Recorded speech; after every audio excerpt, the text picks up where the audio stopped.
Mandela का जन्म 18 जुलाई 1918 को उमटाटा के मवेज़ो गांव में हुआ था, जो उस समय दक्षिण अफ्रीका के केप प्रांत का हिस्सा था।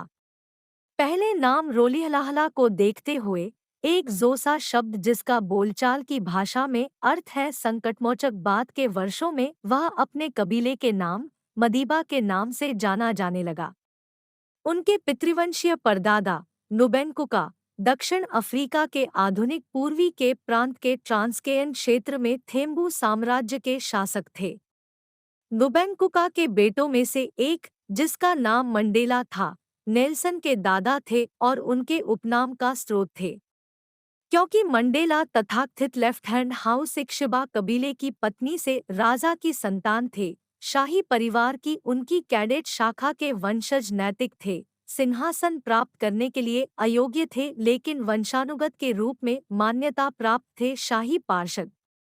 नेल्सन मंडेला के पिता गाडला हेनरी मफाकन्येस्वा मंडेला 1880 से 1928 एक स्थानीय प्रमुख और सम्राट के पार्षद थे। उन्हें 1915 में इस पद पर नियुक्त किया गया था, जब उनके पूर्ववर्ती पर एक शासक श्वेत मजिस्ट्रेट द्वारा भ्रष्टाचार का आरोप लगाया गया था। 1926 में गैडला को भी भ्रष्टाचार के आरोप में बर्खास्त कर दिया गया था, लेकिन नेल्सन को बताया गया कि मजिस्ट्रेट की अनुचित मांगों के लिए खड़े होने के कारण उनके पिता को अपनी नौकरी खोनी पड़ी थी। भगवान का माता का एक भक्त गडला एक बहुपत्नीवादी था। उसकी 4 पत्नियां, 4 बेटे और 9 बेटियां थीं, जो अलग अलग गांवों में रहती थीं। नेल्सन की मां गाडला की तीसरी पत्नी नोसेकेनी फैनी राइट हैंड हाउस के नकेदामा की बेटी और जोसा के अमाम पेम्बो कबीले की सदस्य थीं। मंडेला ने बाद में कहा कि उनके प्रारंभिक जीवन में पारंपरिक जोसा प्रथा और वर्जनाएं हावी थीं। वो कुनू गांव में अपनी मां के क्राल में 2 बहनों के साथ बड़ा हुआ, जहां वह एक मवेशी लड़के के रूप में झुंड चराता था और अन्य लड़कों के साथ बाहर काफी समय बिताता था। उनके माता पिता दोनों अशिक्षित थे, लेकिन उनकी मां एक धर्मनिष्ठ ईसाई होने के कारण जब वह लगभग 7 वर्ष के थे तो उन्होंने उन्हें एक स्थानीय मेथोडिस्ट स्कूल में भेज दिया। मेथोडिस्ट से बपतिस्मा लेने वाले मंडेला को उनके शिक्षक ने अंग्रेजी उपनाम नेल्सन दिया था। जब मंडेला लगभग 9 वर्ष के थे तब उनके पिता कुनू में रहने आए, जहां अज्ञात बीमारी से उनकी मृत्यु हो गई, जिसे मंडेला फेफड़ों की बीमारी मानते थे।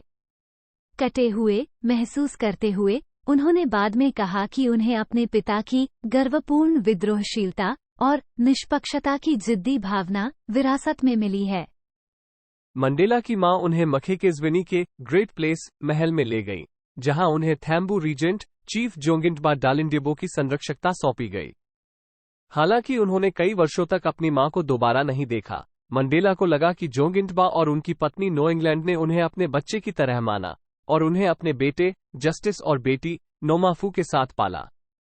चूंकि मंडेला अपने अभिभावकों के साथ हर रविवार को चर्च सेवाओं में भाग लेते थे, इसलिए ईसाई धर्म उनके जीवन का एक महत्वपूर्ण हिस्सा बन गया। उन्होंने महल के बगल में स्थित मेथोडिस्ट मिशन स्कूल में दाखिला लिया, जहां उन्होंने अंग्रेजी, जोसा, इतिहास और भूगोल का अध्ययन किया। महल में आने वाले बुजुर्ग आगंतुकों द्वारा बताई गई कहानियों को सुनकर उनमें अफ्रीकी इतिहास के प्रति प्रेम विकसित हो गया और वो एक दौरे पर आए प्रमुख जॉय की साम्राज्यवाद विरोधी बयानबाजी से प्रभावित हुए। फिर भी उस समय वो यूरोपीय उपनिवेशवादियों को उत्पीड़क नहीं बल्कि परोपकारी मानते थे, जो दक्षिणी अफ्रीका में शिक्षा और अन्य लाभ लाए थे। 16 साल की उम्र में वह, जस्टिस और कई अन्य लड़कों ने उलवालू को खतना अनुष्ठान से गुजरने के लिए टायलरहा की यात्रा की, जो प्रतीकात्मक रूप से लड़कों से पुरुषों में उनके संक्रमण को चिन्हित करता था। बाद में उन्हें डालीबुंगा नाम दिया गया।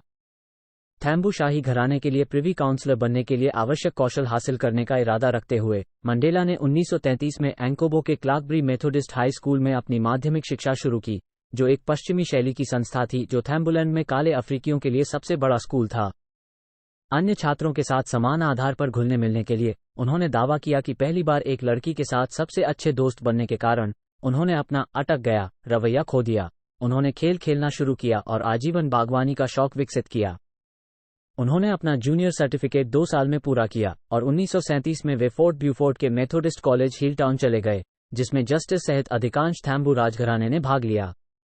हेडमास्टर ने यूरोपीय संस्कृति और सरकार की श्रेष्ठता पर जोर दिया, लेकिन मंडेला की मूल अफ्रीकी संस्कृति में रुचि बढ़ती गई। उन्होंने अपना पहला गैर जोसा मित्र सथो का वक्ता बनाया और अपने पसंदीदा शिक्षकों में से एक के प्रभाव में आ गए।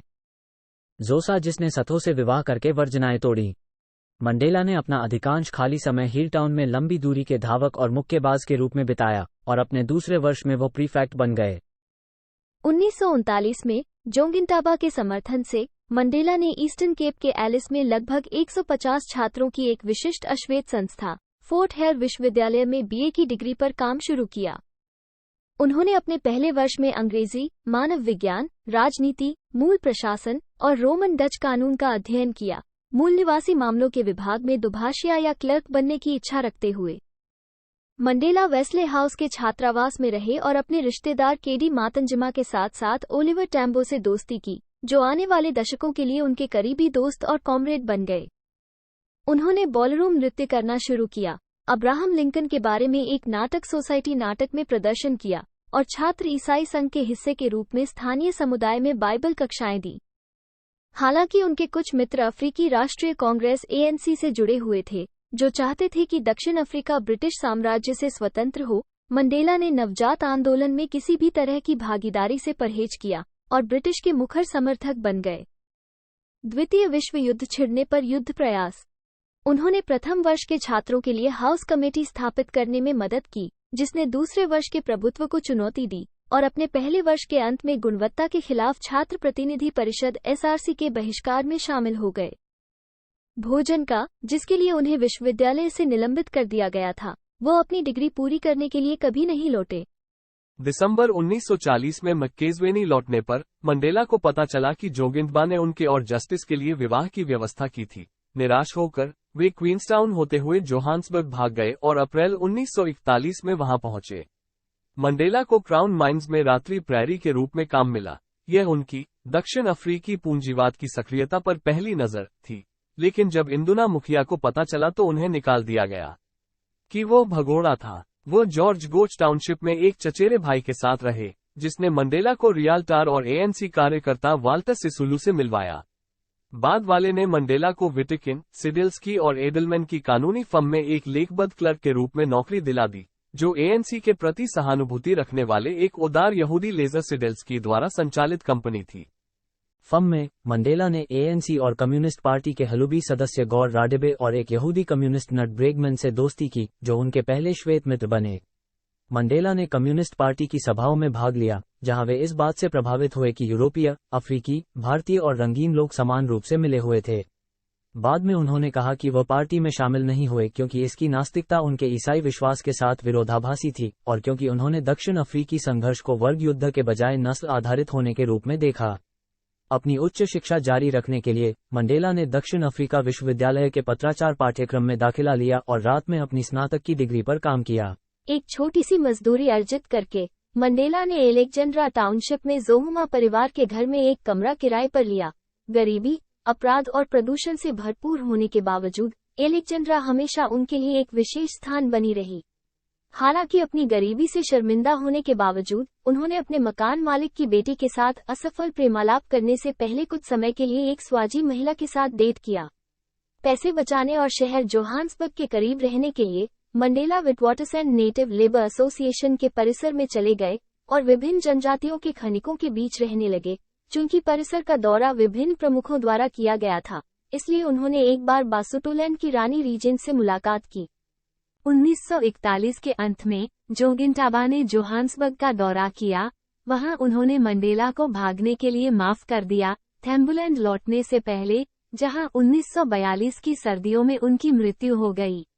मंडेला और जस्टिस अंतिम संस्कार के लिए एक दिन देरी से पहुंचे।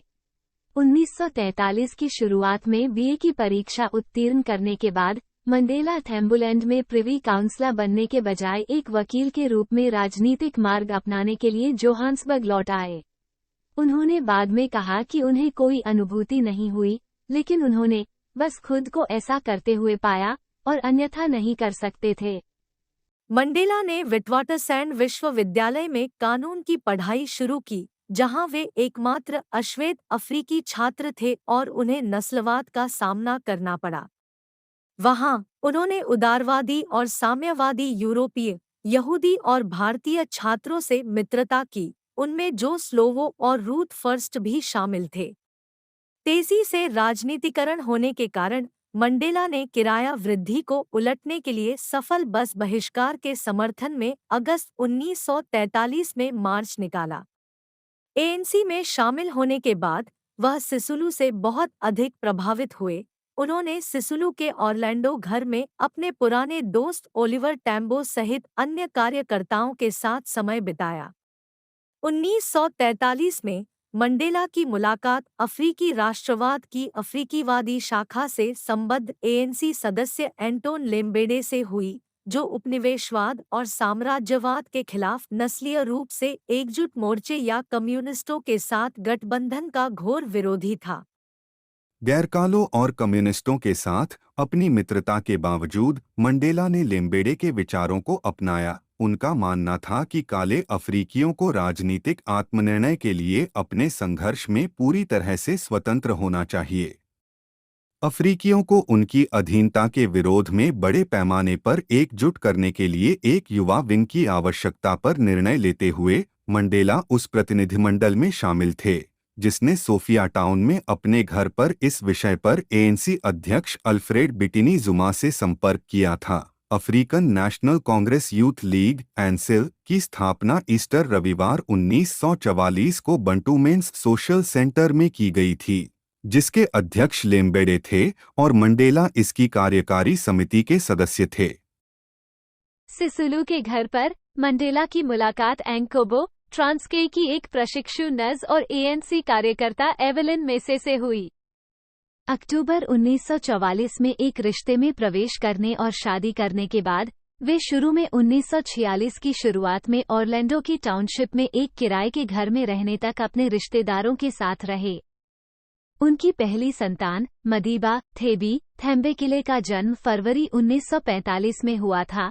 एक बेटी मकाजीवे का जन्म 1947 में हुआ था, लेकिन 9 महीने बाद मेनिंजाइटिस से उसकी मृत्यु हो गई।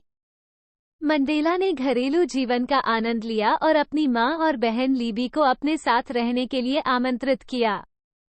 1947 की शुरुआत में उनके 3 साल के लेख विटकिन, सिडिल्स्की और एडलमैन में समाप्त हो गए और उन्होंने बंटू वेलफेयर ट्रस्ट से ऋण पर गुजारा करते हुए एक पूर्णकालिक छात्र बनने का फैसला किया। जुलाई 1947 में मंडेला बीमार लेम्बेडे को अस्पताल ले गए, जहां उनकी मृत्यु हो गई। उनके बाद अधिक उदारवादी पीटर एमडीए एनसीवाईएल अध्यक्ष बने, जो मंडेला को एनसीवाईएल सचिव नियुक्त करते हुए कम्युनिस्टों और गैर अश्वेतों के साथ सहयोग करने के लिए सहमत हुए। मंडेला एमडीए के दृष्टिकोण से असहमत थे और दिसंबर 1947 में उन्होंने कम्युनिस्टों की विचारधारा को गैर अफ्रीकी मानते हुए उन्हें एनसीवाईएल से बाहर निकालने के एक असफल उपाय का समर्थन किया। 1947 में मंडेला को क्षेत्रीय अध्यक्ष सीएस राममोहनों के अधीन कार्यरत एएनसी की ट्रांसवाल प्रांत शाखा की कार्यकारी समिति के लिए चुना गया था। जब राममोहनों ने भारतीयों और कम्युनिस्टों के साथ सहयोग करके समिति की इच्छाओं के विरुद्ध काम किया, तो मंडेला उन लोगों में से एक थे जिन्होंने उन्हें इस्तीफा देने के लिए मजबूर किया। 1948 में दक्षिण अफ्रीकी आम चुनाव में, जिसमें केवल गोरों को वोट देने की अनुमति थी, डैनियल फ्रांकोइस मालन के नेतृत्व में अफ्रीकनेर वर्चस्व वाली हेरेनिगर नेशनल पार्टी ने सत्ता संभाली और जल्द ही अफ्रीकनेर पार्टी के साथ एकजुट होकर नेशनल पार्टी बनाई। खुले तौर पर नस्लवादी पार्टी ने नए रंगभेद कानून के साथ नस्लीय अलगाव को संहिताबद्ध और विस्तारित किया। एएनसी में बढ़ते प्रभाव को देखते हुए मंडेला और उनकी पार्टी के कैडर सहयोगियों ने दक्षिण अफ्रीका के भारतीय समुदाय द्वारा पहले से ही अपनाई गई रणनीति से प्रभावित होकर रंगभेद के खिलाफ सीधी कार्रवाई, जैसे बहिष्कार और हड़ताल की वकालत करना शुरू कर दिया। जुमा ने इन उपायों का समर्थन नहीं किया और अविश्वास मत में उन्हें राष्ट्रपति पद से हटा दिया गया। उनकी जगह जेम्स मोरोका और सिसुलू, एमडीए, टैम्बो और गॉडफ्रे पिट्जे वाली एक अधिक उग्र कार्यकारी समिति को नियुक्त किया गया। मंडेला ने बाद में बताया कि उन्होंने और उनके सहयोगियों ने एएनसी को अधिक कट्टरपंथी और क्रांतिकारी मार्ग पर निर्देशित किया था।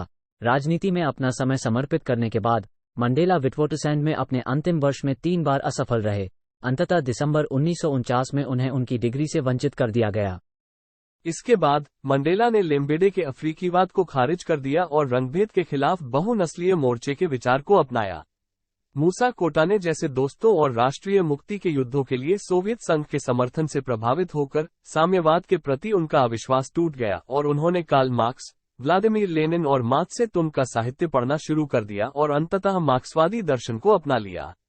द्वंद्वात्मक भौतिकवाद का साम्यवाद पर टिप्पणी करते हुए उन्होंने बाद में कहा कि उन्होंने खुद को एक वर्गहीन समाज के विचार के प्रति दृढ़ता से आकर्षित पाया, जो उनके दिमाग में पारंपरिक अफ्रीकी संस्कृति के समान था, जहां जीवन साझा और सांप्रदायिक था। अप्रैल 1952 में मंडेला ने HM बेसनर लॉ फर्म में काम करना शुरू किया, जिसके मालिक एक कम्युनिस्ट थे।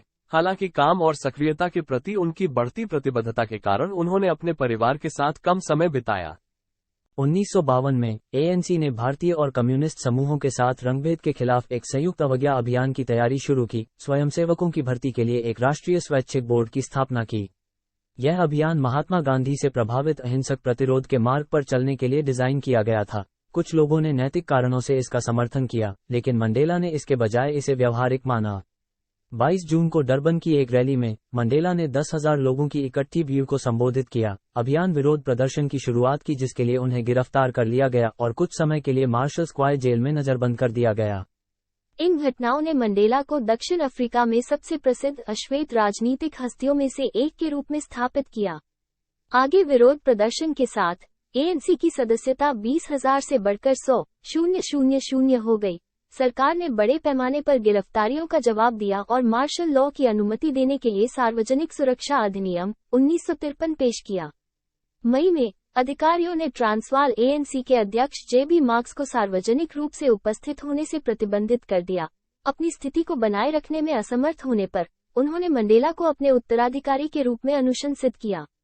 हालांकि अफ्रीकीवादियों ने उनकी उम्मीदवारी का विरोध किया। मंडेला को अक्टूबर में क्षेत्रीय राष्ट्रपति के रूप में चुना गया।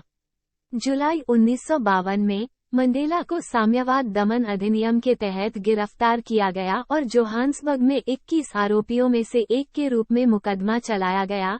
उनमें मोरोका, सिसुलू और यूसुफ दादू शामिल थे। वैधानिक साम्यवाद का दोषी पाया गया, एक शब्द जिसे सरकार रंगभेद के सबसे अधिक विरोध का वर्णन करने के लिए इस्तेमाल करती थी। उनकी 9 महीने की कड़ी मेहनत की सजा को 2 साल के लिए निलंबित कर दिया गया था।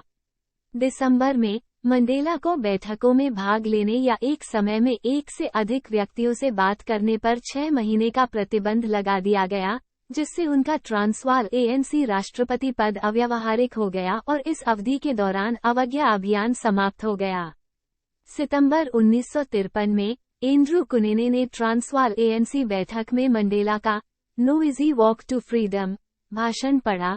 शीर्षक भारतीय स्वतंत्रता नेता जवाहरलाल नेहरू के एक उद्धरण से लिया गया था, जो मंडेला के विचार पर मौलिक प्रभाव था। भाषण में उस परिदृश्य के लिए एक आकस्मिक योजना तैयार की गई जिसमें ANC पर प्रतिबंध लगा दिया गया था। इस मंडेला योजना या एम प्लान में संगठन को अधिक केंद्रीकृत नेतृत्व के साथ एक सेल संरचना में विभाजित करना शामिल था।